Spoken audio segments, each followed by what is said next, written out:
You're watching News 4 at 5 on your side. We are continuing to follow the mass shooting that took place in Las Vegas last night during a country music concert. It is the deadliest mass shooting in this nation's modern history.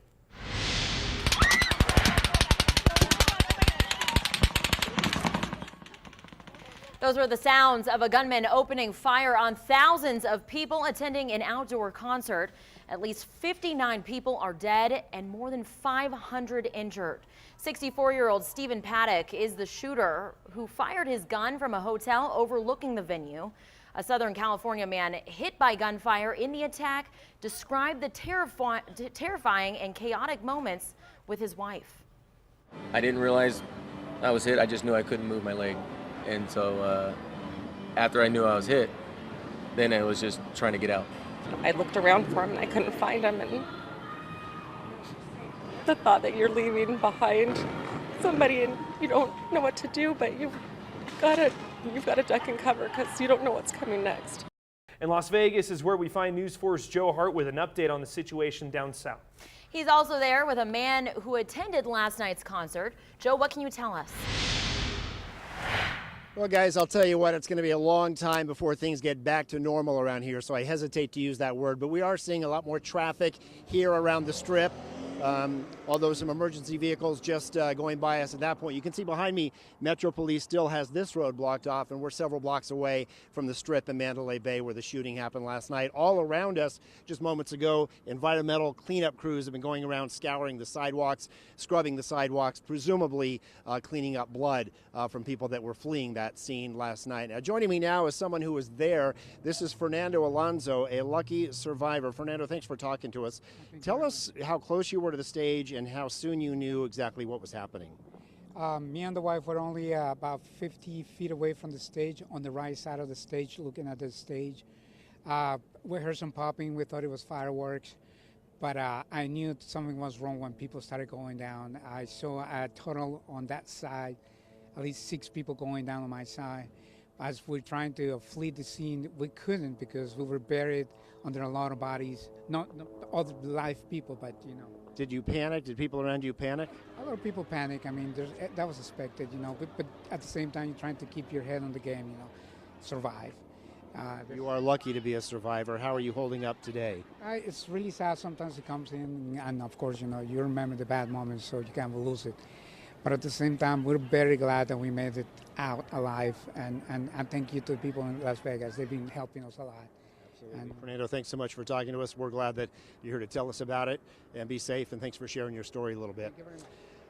Okay, so that's kind of the scene down here in Las Vegas. Things starting to get a little more back to normal. One very minor positive note, we've been here about an hour or two, and about 3 or 4 cars have pulled up handing out pizzas to the Metro officers who are out here working. So a huge support and appreciation for the Las Vegas police officers who've been on the scene and out on the force all day long. Reporting live from Las Vegas, I'm Joe Hart. We'll send it back to you guys in Reno for now. All right, Joe, thank you. And we will check back in with you at 6 o'clock. And for our continuing team coverage, we have Ben Marjat live in Somerset with law enforcement officials at the home of the man responsible for, again, what is now the deadliest mass shooting in U.S. history.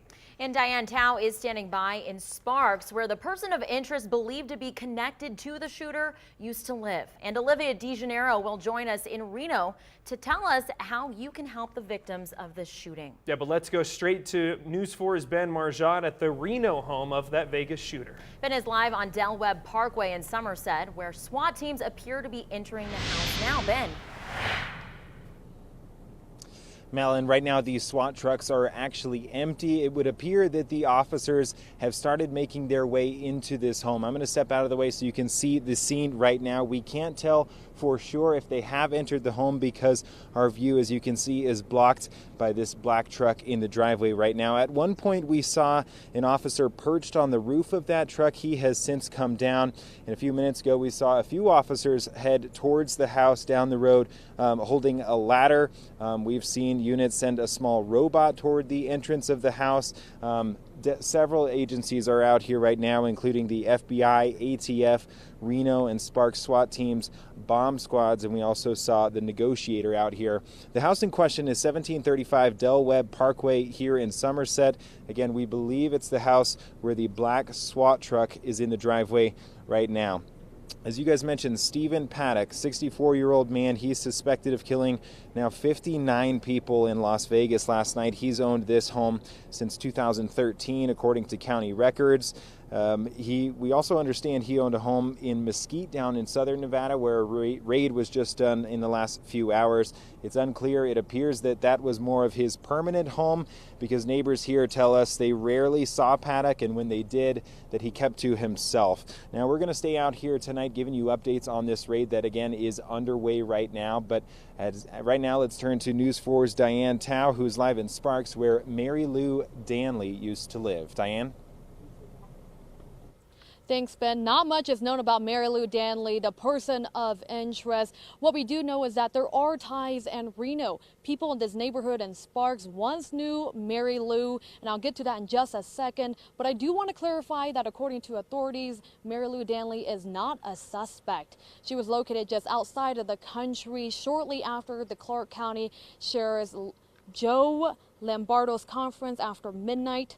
Lombardo says the gunman did act as a lone suspect. Mary Lou's relationship with the gunman is still unclear. It has not been confirmed if they were in fact dating. Officials are saying as of now they are roommates. Public record shows that she lived at the same address as Paddock, once at the Montage in downtown Reno, and now at his Somerset home where Ben Marjat was just at. And prior to this, Danley lived in Sparks, and I spoke to her former neighbors who knew her. They all had only nice things to say. Just shocked. Also because we didn't really know what happened to her when she left here. We haven't kept in touch with her since she moved from the area. So we weren't certain what happened with her, but shocking to think she had anything to do with a person that was capable of doing such a thing. She was just a very gentle, kind person. Again, officials are saying that Mary Lou Danley is not a suspect as of now, but she may have answers behind the Las Vegas carnage. Tonight on News 4 Nightly, hear more from Atlantis Casino Resort on its former employee, Mary Lou Danley. Live in Sparks, Diane Tao reporting. While investigators work to sort out all the details of this shooting, people across the entire state of Nevada are coming together to now help the victims. Olivia DeGennaro joins us live from United Blood Services in Reno. Now, Olivia, how can people help out? Well, Ryan and Madeline, of course, with more than 500 people injured now, you can imagine how massive the need for blood is. So one of the simplest ways our viewers can help is by giving their own blood. We've seen an outpouring of support from Nevadans across the state today, with thousands lining up at donation centers to try to help save a life. Now, the line has died down a bit here at United Blood Services in Reno this afternoon, but this morning it stretched all the way out the door. People have been waiting for up to 3 hours here today to give their blood and hopefully save a life. And the office in Carson City actually had to turn people away because their center filled up so quickly. Blood donation officials say they're grateful for this overwhelming support, but they don't necessarily want everyone to come down all at once. Not only is it causing some long wait times, but officials say blood does have a shelf life, so they're asking people to sign up later this week or even next week to help maintain a fresh supply of blood throughout the month. Our biggest concern is having that large drop-off where there's a lot of interest this week and maybe a little bit next week, and then, in the middle of October or late October, there's an unusual drop where we could be 40% under normal collections. Now, if you want to learn how you can make an appointment, you can find that information over on our website, mynews4.com. But if you're like me and you're not a big fan of needles, there are some other ways you can help the victims of this shooting. I'll have more information about that coming up in another live report tonight at 6 o'clock. Welcome back. As the country comes to grips with what happened last night, President Trump chose to give a statement about Las Vegas this morning at the White House. It was an act of pure evil. Our unity cannot be shattered by evil. Our bonds cannot be broken by violence. And though we feel such great anger at the senseless murder of our fellow citizens. It is our love that defines us today and always will, forever.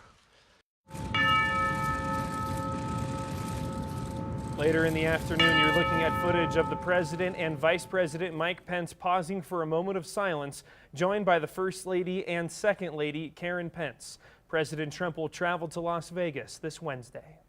Well, the shooter's brother says his family feels like an asteroid just hit them. Eric Paddock spoke outside of his home in Orlando, Florida this morning. He was visibly distraught and stunned to find out what his brother had done. He says his family has no explanation for the shooting. We just don't understand. It's like I said, an asteroid just fell out of the sky. We have no reason, rhyme, rationale, excuse. There's just nothing. He says Stephen was just a guy who gambled and went to hotels and shows, and as far as he knows, had no affiliations to any groups. And it's been just over a year since the Pulse nightclub massacre in Orlando. Now, before last night, it was the deadliest mass shooting in modern U.S. history. 49 people were killed and more than 58 wounded. Today, the mayor of Orlando says he reached out to the mayor of Las Vegas, saying they are actually good friends. He offered assistance as a city that has already experienced this type of tragedy.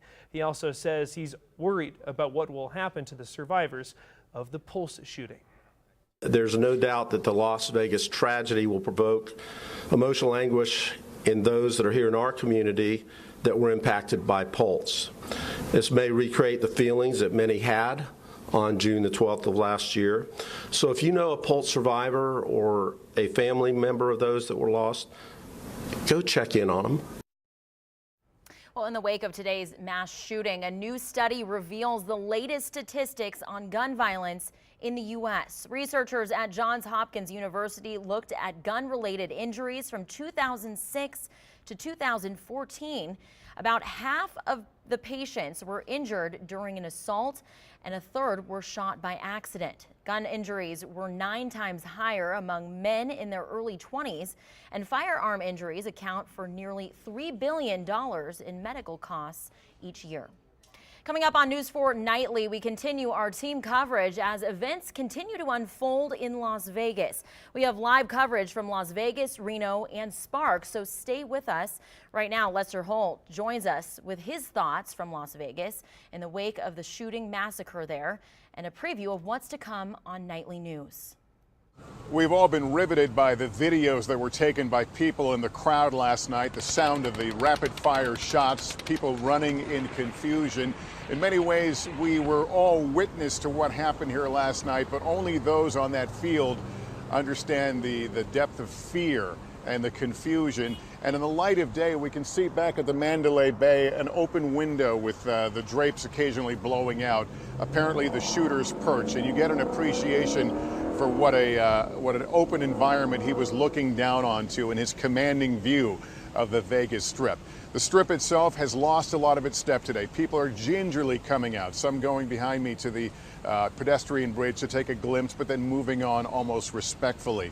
We're going to hear from people who were in that field and that concert venue last night, as each had to make the individual decision of what do I do in this horrible circumstance. So we'll have that tonight when we see you on NBC Nightly News. For now, we'll send it back to you.